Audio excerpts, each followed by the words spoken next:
Kaç metre aşağı ineceğiz şimdi? 100 metre iner.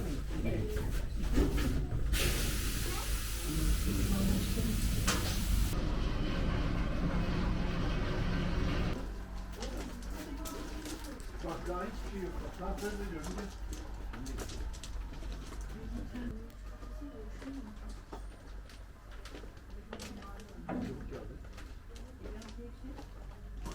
Gel bakalım.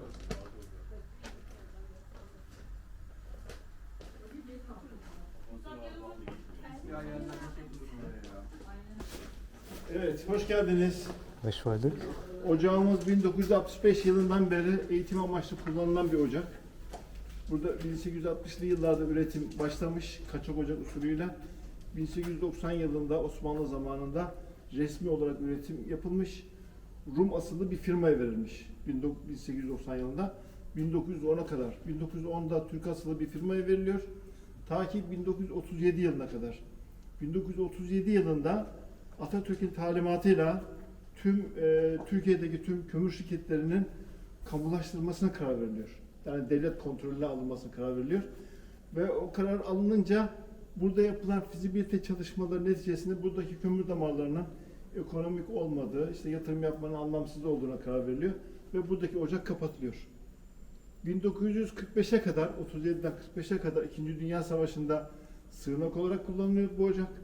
45'ten 65'e kadar kapalı, 65'ten günümüze kadar da eğitim amaçlı kullanılıyor. 19 Nisan 2022'den beri de işte bu şekilde ziyarete açıldı. Şimdi yer altında açılan açıklıkları ayakta tutabilmek için oluşturulan iskelet sistemine biz tahkimat diyoruz. Şu mesela bak bir tahkimat türü I-profil rigid bar. Şu I-profil rigid bar. Bakın burada 2 tane top var. Bir top burada var. Bir top da şurada var. Ocakta kaldık, dışarı çıkacağız. Elimizde lambamız yok. El yordamıyla çıkıyoruz. Topa geldiğimiz zaman burada bir kapı olduğunu anlayacağız. Yani kapı var, kapıya toslamayın anlamında şu toplar. Işık yok çünkü yani. Zifiri kanatlı gibi. Zifiri kanatlı şeyimiz söndü. Yani o düşünülerek yapılmış. Şey olsa zaten yeşilleri bakın hat boyunca yeşilleri gördükçe çıkış yönü burası belli. İşte direklerine ağacın hepsini tamamladıktan sonra tahkimatı bittikten sonra artık burada nedir? 2.40 mesafe oluşmuştu burada. İşte burası 1.20 idi ya. Bu tarafa geldik 2.40 oluştu. Ne yapacağız? Şu konveyörü bu sefer alacağız. Buraya getireceğiz. Getireceğiz.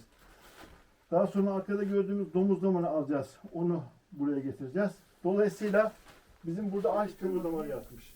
Biz önce KSS galeri dediğimiz galeriyle, şurası mesela KSS galeri, kömür damarlarını keserek gidiyoruz. Kömür damarlarını kestikçe plana işliyoruz.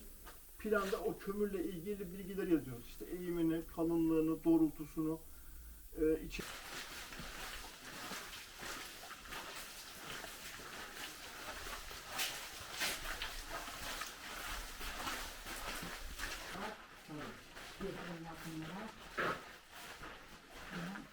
Biliyoruz ama insan bir şekilde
Aslında suçu bıraktığı için böyle şey yok.